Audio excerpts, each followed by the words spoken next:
There's something cathartic about having the skip bin out in front of your house and putting a lot of those things that you don't want to take into your next lot. That's if the neighbours don't beat you to it and fill it up first. Yeah, you've got to be quick. Welcome to Smart Selling Steps with Cardinia Property, where you'll get the insider insights on the best way to get your property sold in the current real estate market.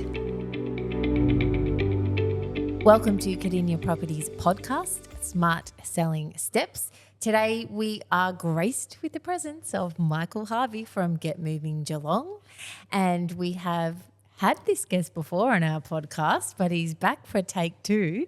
Stuart Day from Fennelly Legal. Thank you for joining us, gentlemen. Morning, Sarah. Thanks for having us. So this episode we're going to focus on once you have already put your property on the market and you've got to the stage where you've got an agreement or it's effectively sold, what are some of the next steps that need to be taken into place?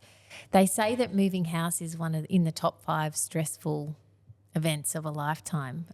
So I'm hoping that the two of you can give our listeners some tips on how they can minimise that stress and have a smooth move. Michael, when does your process kick off? Well, thanks, Sarah. I think it really does start when you decide you're going to sell. I think it's a really important part of the selling process is decluttering the house and making it a more saleable asset. So decluttering in relation to throwing stuff out or packing stuff up, or what do you? It can be a bit of both, for sure. Okay. We've all got items that we don't need in our house and don't want to take to our future house and be part of our future life. So I think removing some of those items early will not only give you clarity in the house, but clarity of mind. Okay. And then do you help, like if people are wanting to declutter and keep some of the things, can you provide them with like the correct sort of boxes, or what's the best way to do that? Of course. So we can provide boxes. We can put the items into storage so that when the items that want to be kept into the future that you don't want in the house for sale, we can absolutely put them into storage for a period of time. Do you find that that's lots of people do that, or is that something that people miss? That because I would think that removalist would be someone that you would ring after you've sold and when you know what you're going next. So it's interesting to me, and I think it might be missed by the general population, that there's some tools and skills you can help with prior to that. Absolutely. And typically that is the more common process. But the ones that are really well organised and have planned that in advance will at least be doing that. Whether they use the removalist or not, they might be able to do a lot of that themselves. They might just get a rubbish removal team in, or a skip bin hire, or things like that. There's something cathartic about having the skip bin out in front of your house and putting a lot of those things that you don't want to take into your next lot. That's if the neighbours don't beat you to it and fill it up first. Yeah, you've got to be quick. Yeah. Michael, what sort of time frame typically do you book out? Like, again, I imagine that sometimes if people leave it too late, then you're only have got a finite time in your diary. So what time frame do you generally look forward to before it becomes a real problem? Yeah, so that's really seasonal, Jackson. So this time of year, we'll really struggle to get anything in the next 3 weeks. But in quieter times of year when there's less houses being changing hands. Yeah, when is that for you? It's really busy through November, December. Can be busy in January. Yep. Change of location, change of jobs. Yep. All that sort of change of school years. Yep. And different contracts for jobs, and a lot of houses actually finish the build or renovations finish that build everyone before wants Christmas everything time. done by Christmas. Yeah, that's right. Every single industry, and spring sales typically and more traditionally have been they sell in and they settle 60 days later, which falls into that December-November period. Yeah, okay. So one of the tips that we've had from multiple other people on the podcast is get in early as you can. So absolutely. If you want the day and that's going to suit your the settlements of either the purchase property or the selling property, and you've got a very specific day that you need to move, then you would want to get in 3 weeks, a month prior. And that date should be set by the conveyancer well in advance, so you should know that. And Stuart, here's one for you, because the primary date that's listed on the contract is the settlement date. But I think we've all been in a situation where someone who's selling leaves things till that date. When would you say is a good time? Like, if possible, you don't want to be unpacking at 2:00 in the afternoon on the date of settlement, because it's not your house once it settles, is it? Absolutely. From a legal point of view, it's funny. 1 minute it's your house and the next minute it isn't. So you're perfectly entitled to have all your property, all your furniture, everything in that property till 1 minute till 2. And it literally is 1 minute, isn't it? 1 minute. Because then, legally speaking, you're trespassing effectively in your past house. Well, is that right? I wouldn't say trespassing necessarily, but yeah, it's not your house anymore. Michael, you'd be fine to move someone out in a minute, wouldn't you? A simultaneous settlement, if we know about it, we can plan appropriately, but it certainly does make a more stressful day for the buyers, the vendors, and that we try to take that stress off. But if we know about it in advance, we can plan for it, we can bring the team in, and we can bring the right truck size, and even bring another truck if we need to get it all done by settlement. We'll do, or most removalists, or all removalists, will do what they can to uphold the legal obligations of their client. So, Stuart, you would see some settlements when people are buying, selling at the same time happen on the same day. Yes. You would see some not happen on the same day. What are the pros and cons of each?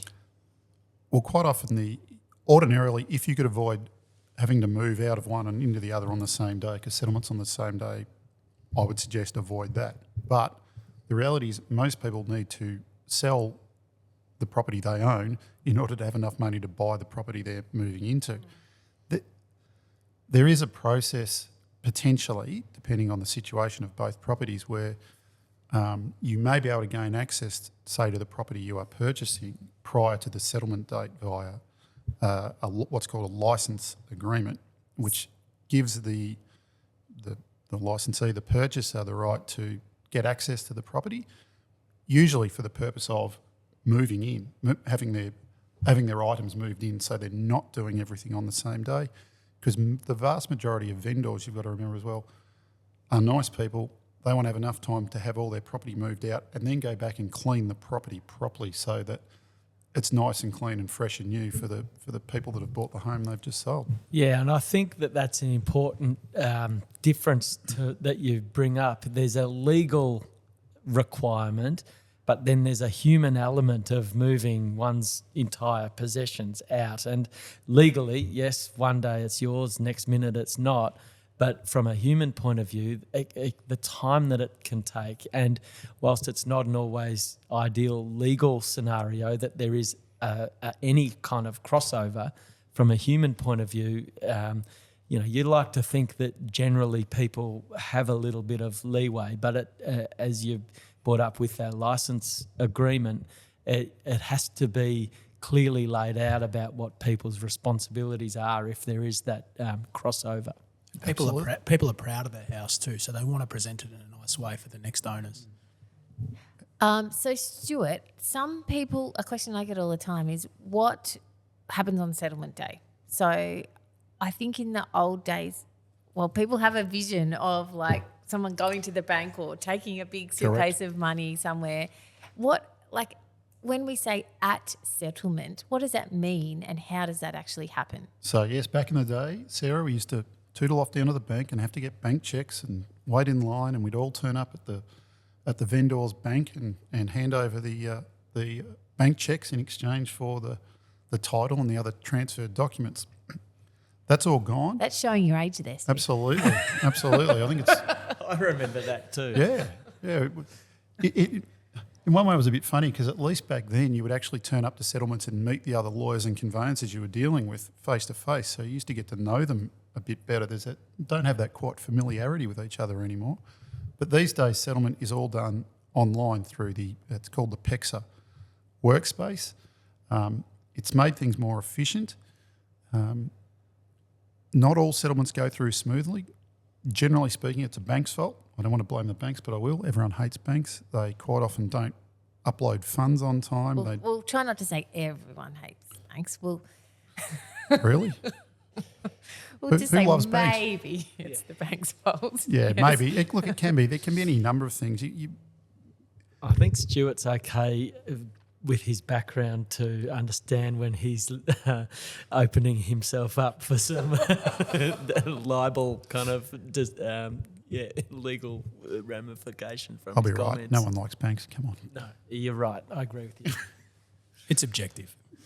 So yes, on settlement, effectively what happens is the purchaser's bank, the purchaser's legal rep, the vendor's bank, and the vendor's legal rep going online, tick off to make sure all the money's right, it's going to the right spots, and then at the appointed time, 2:00, 2:30, whatever it is, the PEXA settlement itself, the PEXA workspace ticks over and takes about 15 minutes to check everything. The beauty of that these days is that the vendor gets their money straight away, goes in as cleared funds into the account, as opposed to back in the day having to bank a bank check and wait 3 days for it to clear. Even if you're buying and selling, Even all if at you're once, buying and selling all at once, it makes things much easier. The title gets transferred into the purchaser's name straight away, and all parties basically get an email to say it's done, it's finished. Is that the same state by state, or do different states have different processes that they follow? So when this was first proposed, it was like it or not, it was a Julia Gillard. She really worked on it hard. The problem was they didn't want it state by state, so it took a much longer to get through because what the government wanted was one system, Australia-wide. The banks were fine with that because they obviously operate Australia-wide, but the issue became that every single state has its own registration system, its own titles office. They were all separate. So they had to come up with a system that worked in every single jurisdiction, and that's what took a long time. But ultimately, it basically works the same everywhere. And it's a good process, isn't it? It is. It is, generally speaking, much smoother than used to be. It's less time consuming, but problems still arise. Like in anything, no system's perfect, and things happen. If the internet goes down, or there's a problem with PEXA, or once again, bank outages happen, then it can delay settlement. And then sometimes you have... Am I right in saying that the settlement's scheduled every half an hour, and if it delays, it gets pushed back to the next Exactly half an hour right. time slot? It does. Up until 5 o'clock at night is the latest and time. then it gets pushed potentially to the next day. To the next day. So do you have in the background, are you watching that happen, or is it something automatically? Absolutely. So you in the PEXA system, you can see all the tasks, they're called tasks, that everyone has to do. So once again, generally speaking, there's 4 different parties in there, 2 banks, a vendor's lawyer and a purchaser's lawyer, and they have to tick off on things. So obviously the purchaser's bank's job is to say, here's the money, put the money up. Quite often the purchaser's lawyer or conveyancer will put some money up as well. The vendor's lawyer's job is to check the money, that it's going to the right, the right bank accounts and the right spots, and it adds up. And obviously the vendor's bank generally just puts up and says, yes, here's the payout figure. Once you give us that money, we're right to settle. So you can actually see what hasn't happened yet. And occasionally we are there saying to our bank, you haven't signed off on this.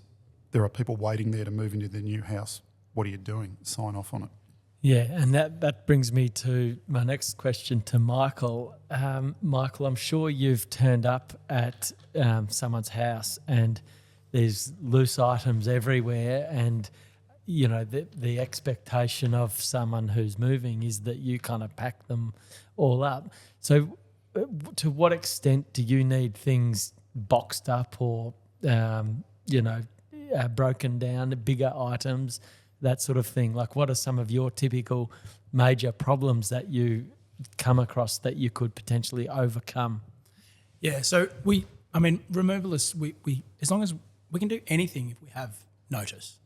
So if we have notice days in advance, we can get a pack team in to do the final packing or whatever's required to make sure that we meet those obligations and get out on time. Do you go and have a look beforehand and then give people clear instructions on what you would like or what they need to do? If we are uncertain about if we have any doubt, or we do have a very strict time that we need to be out, then we will go there and we can even optimise our start time to meet settlement requirements, so that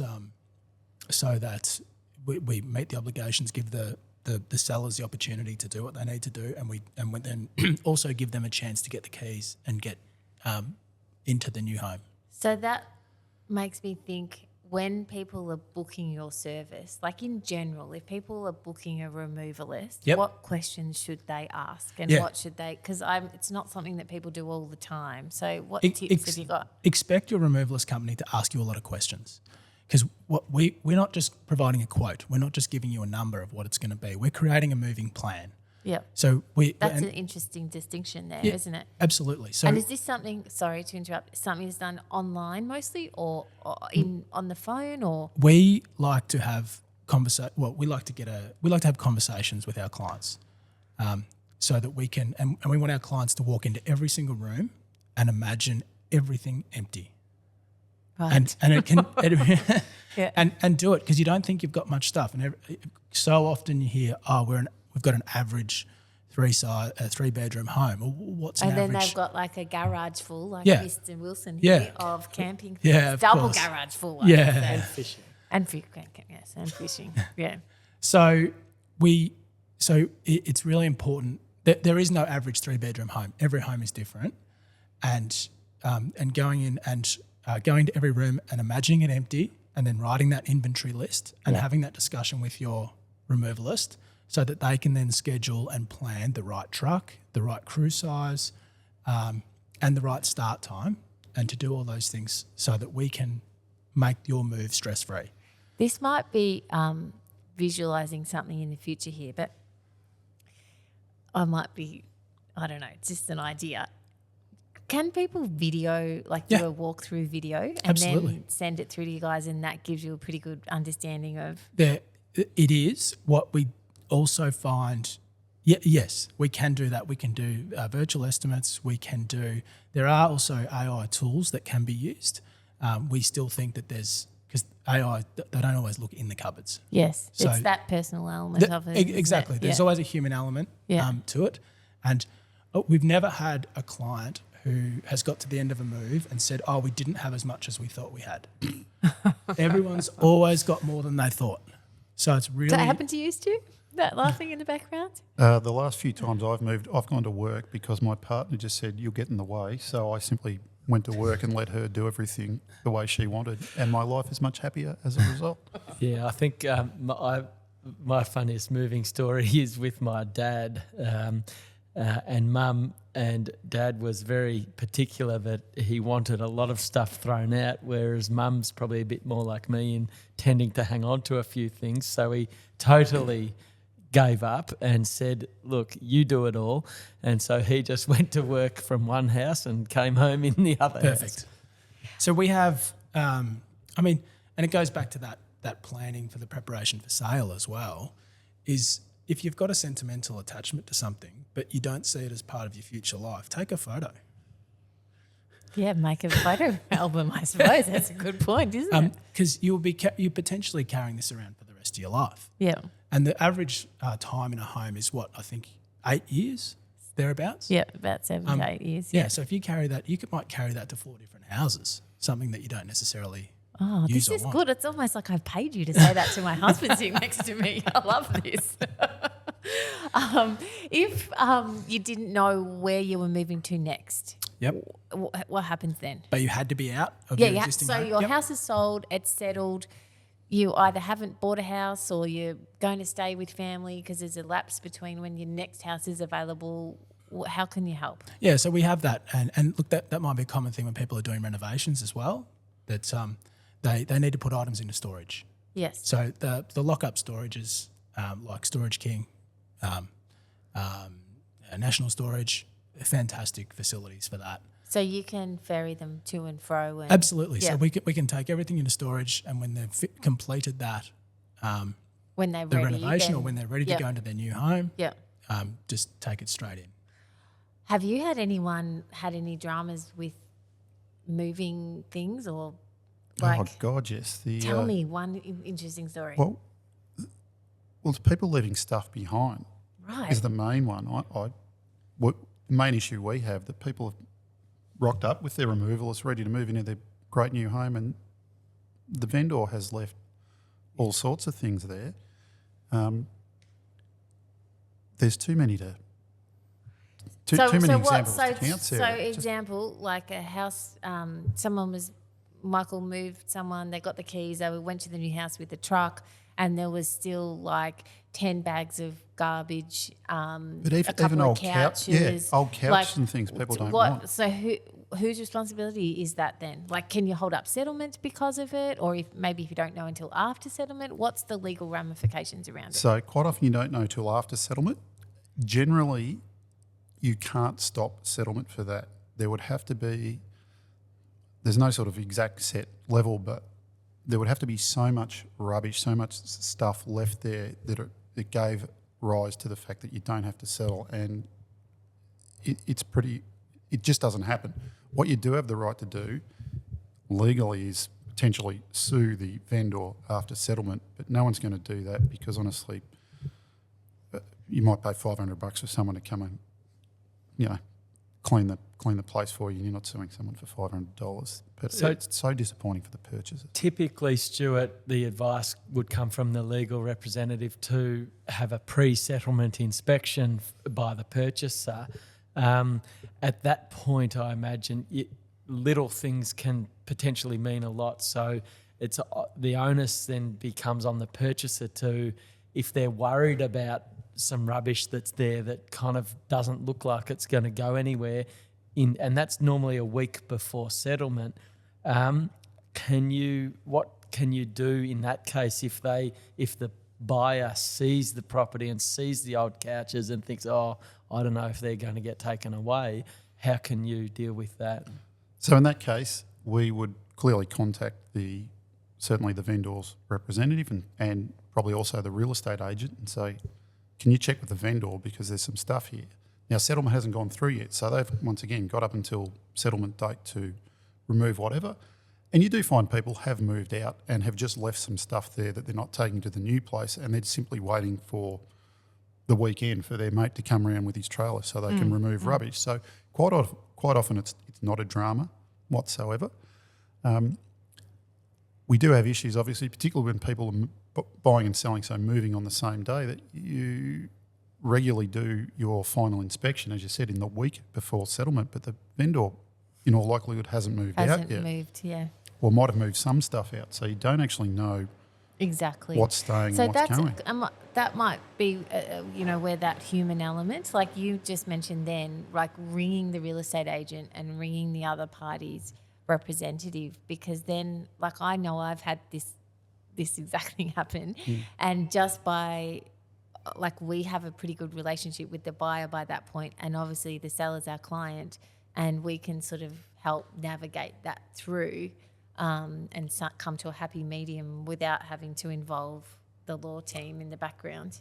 And ideally, and we love it when real estate agents are proactive like that, because you guys are the ones that can speak directly to the purchaser and the vendor.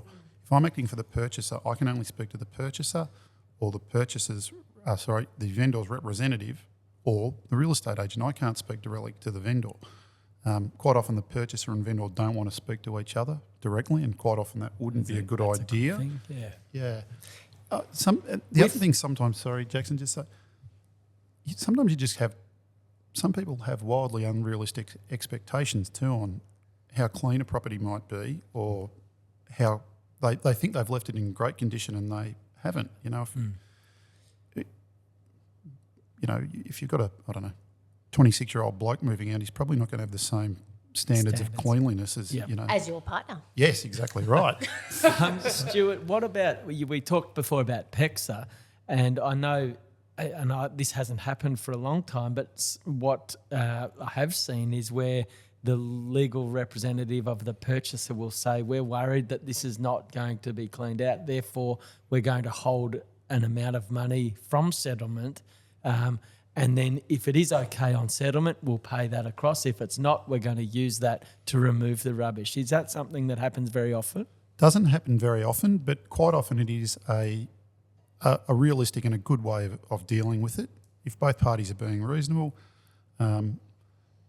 you get cases where mum might be moving out, into say even a nursing home. Yes. That's got to that situation, and the kids are happy to help, but they're adults. They've got their own They're very time poor. Yes. They've done a really good job, but there's some stuff there. Things get left in the gaps. Things get left. They mightn't know about it.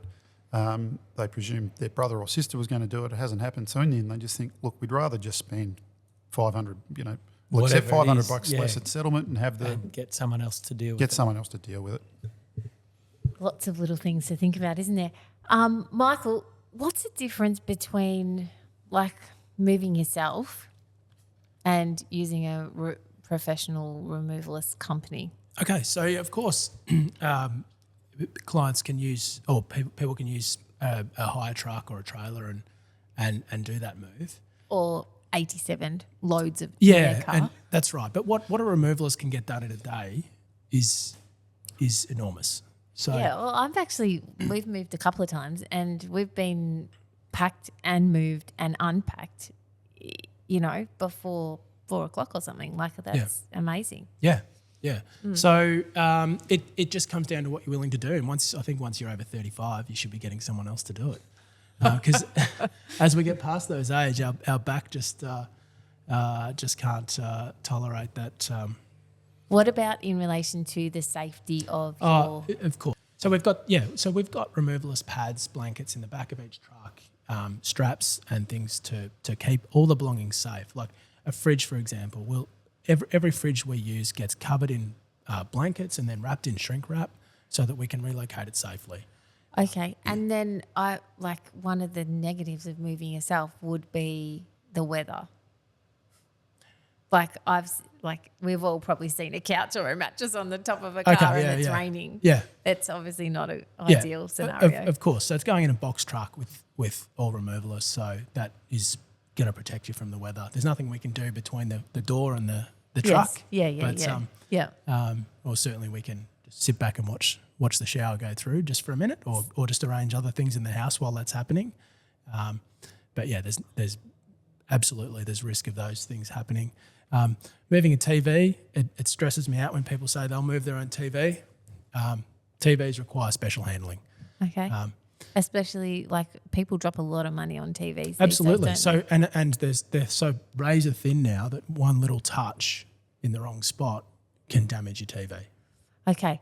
So if we were in at the time that we needed to choose a removalist, Yep. how do we differentiate between removalists? Well, I think there's not cheap removalists and expensive removalists. There's bad removalists and there's good removalists. That all cost about the same, do they? Oh, it will cost you one way or the other. Okay, so is this in damaged items or maybe spending a little bit more. Okay, so potentially it's what's that saying, that good things are rarely cheap and cheap things are rarely good? Is that? Yeah, I think that's a fair statement. So if you've got a good trained professional team who are well equipped, things are going to go well, and it is likely that it will cost you more money. How do you know? Another thing is just because if someone is charging on an hourly rate, and just because that hourly rate is higher than someone else's, doesn't always mean that it's going to cost more. Okay, so with us, Yep. I know that people, I can sit in front of someone and say that we're great, we do this, blah, blah, Yep. blah. I can show data that, backs up what I'm saying. But really, it's not until after they've actually worked with us that they actually realise the full Yep. extent of, the benefits of working. Do you find that? Absolutely, and I think you really do have to trust your personal network of people who have experienced your service. But it's, again, this point has come up again, surround yourself with good people. That's right. So, Yeah. so look at their Google reviews. Yep. Look at the professionalism of their website, and ask around your network. Because it's hard to tell, isn't it, just by the website. So Yep. if you're looking at the Google reviews, if you Geelong's pretty good at knowing someone knows someone that knows someone. That's right. And the community Facebook groups Yes. are really good for those sorts of things as well. So posting I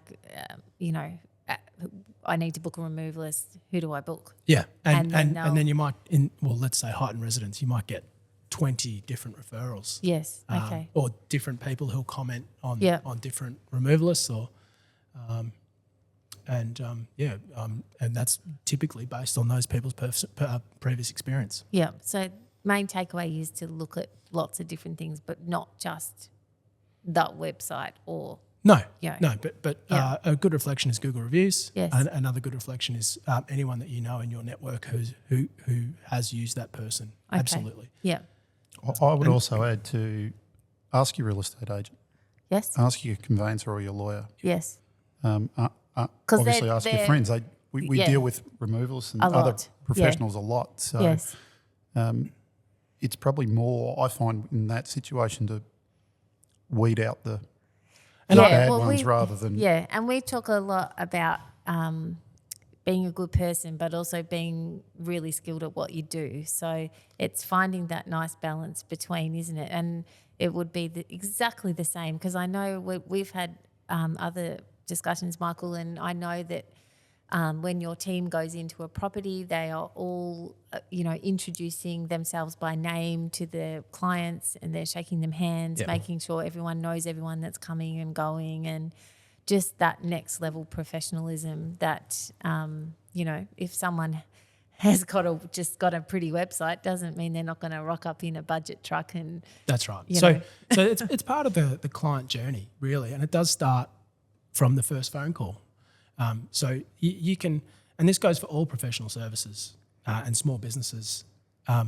If from that first phone call, if they answer the call and they're helpful, then hopefully that sets the tone for what the whole customer journey, the client journey, is going to be for that individual in dealing with that company. Yeah.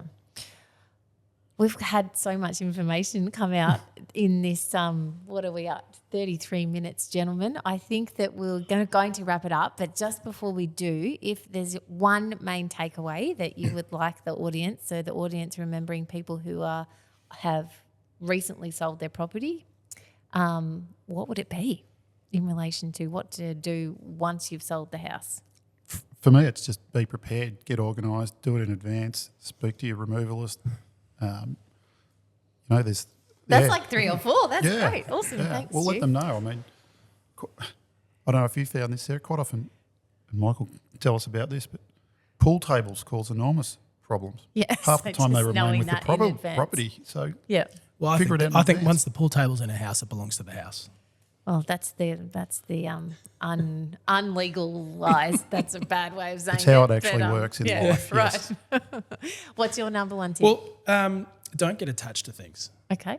Be ruthless. Yep. Choose a trustworthy and reliable removalist. And when it comes to the packing, have a master plan.